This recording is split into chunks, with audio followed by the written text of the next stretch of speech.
The people of Nikis is one of the peaceful communities in Africa. They are blessed with fertile land that breeds bountiful harvests. But this peaceful life came to a sudden chilling halt when a mysterious lion appeared. It was no ordinary lion. It was a beast of terror. The first time it struck, no one saw it coming. One moonless night, while the village was wrapped in the comforts of sleep, a blood-curdling scream shattered the silence. By the time the men armed with spears reached the scene, they found only the lifeless body of young Imbano, a herder. His body was mangled, his face frozen in terror. That night, fear gripped Nika like a vice. The elders met under the baobab tree and performed rituals, pouring libation and sacrificing goats to appease the gods. This must be a punishment, the people whispered. But the lion continued its reign of terror. Days later, it claimed its second victim. Adisa, an old farmer, ventured into his fields at dawn, despite warnings from his neighbors. "The sun is out," he had said confidently. Lions do not hunt during the day. But this lion defied all logic. It emerged from the tall grass, silent and swift, dragging Adisa away before anyone could intervene. When the villagers found his remains, they wept. Adisa's death confirmed their fears. This was no ordinary lion. Fear spread like wildfire.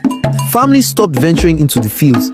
Children were forbidden from playing near the forest. But no amount of caution could stop the lion. One afternoon, as children played near the village outskirts, the beast struck again. It came from nowhere, its glowing eyes fixed on the smallest child, Zuba. Air cries echoed as the lion snatched her and disappeared into the forest. Zuba's mother wailed endlessly, and the village mourned yet another soul lost to the lion. The villagers banded together to hunt the beast, believing their numbers would overwhelm it.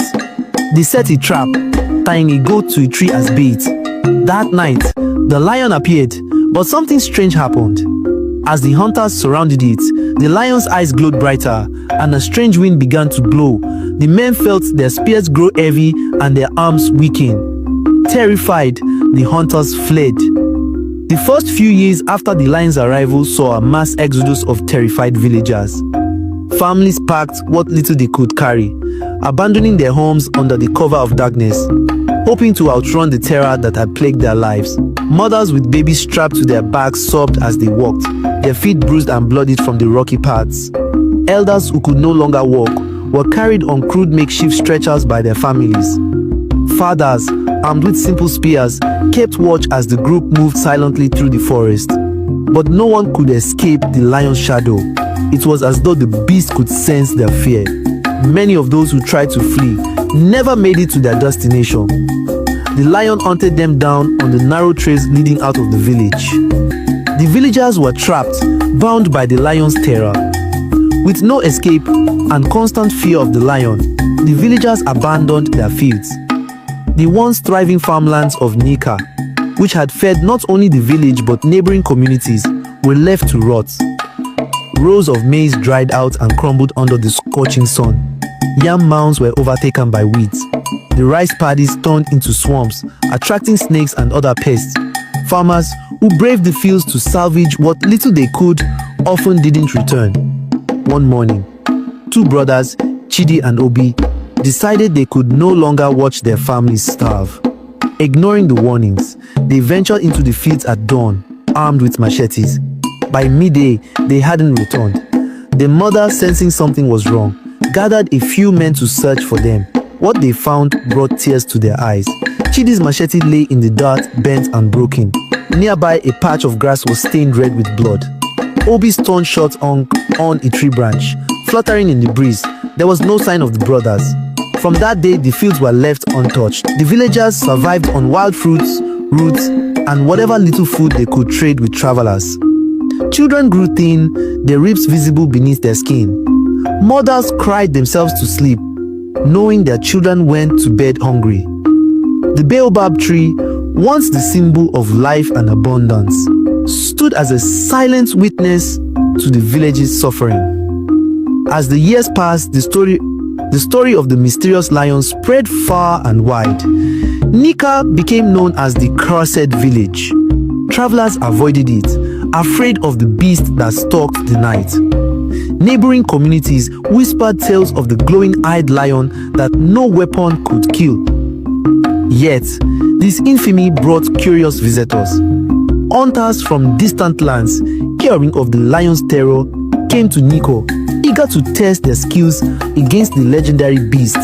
Each one arrived with promises of victory, their weapons gleaming in the sunlight.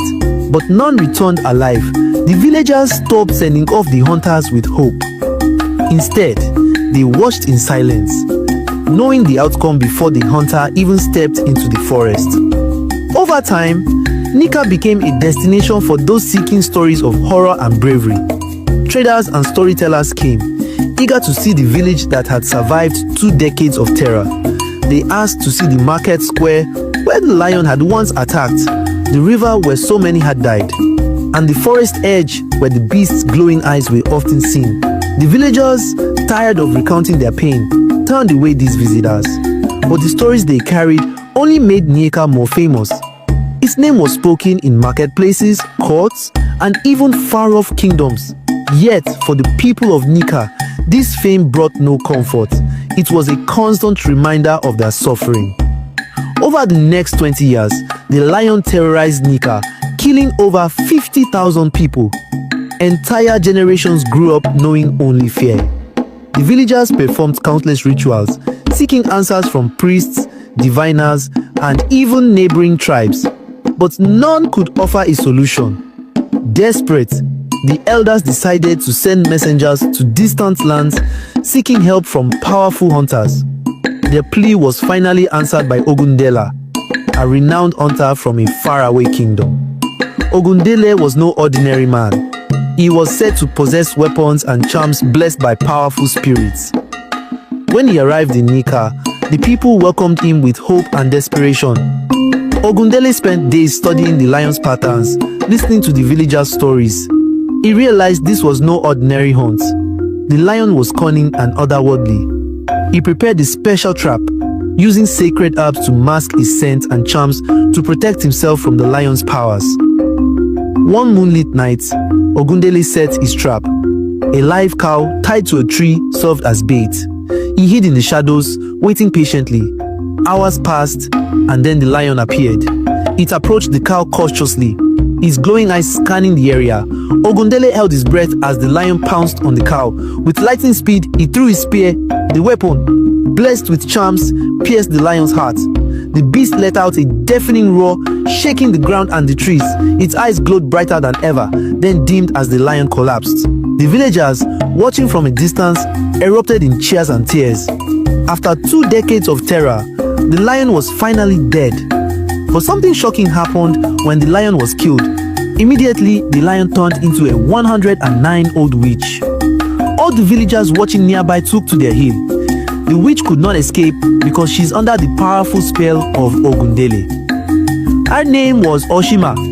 She was a witch who terrorized the community with her witchcraft, and because of that, she was banished by the late Igwe Achulu. As a result, she vowed she would make the community a hell and a den of death. Ogundele warned them that the only way her spirits would be caged forever was to hang her dead body publicly in the famous marketplace. They poured a powerful chemical, mixed with a powerful nest charm, to prevent her from decay. Generations later, her lifeless body was placed publicly in the market square with thousands of tourists and visitors visiting the scene, its once glowing eyes now dull. Parents told their children the story of the witch, teaching them the importance of unity and resilience in the face of evil. Nika slowly returned to its former glory. The drum. But the story of the witch remained, a tale of fear, resilience, and ultimate triumph, passed down through the ages. A story that reminded the people of Nika that even the greatest terror could be defeated when a community stood united.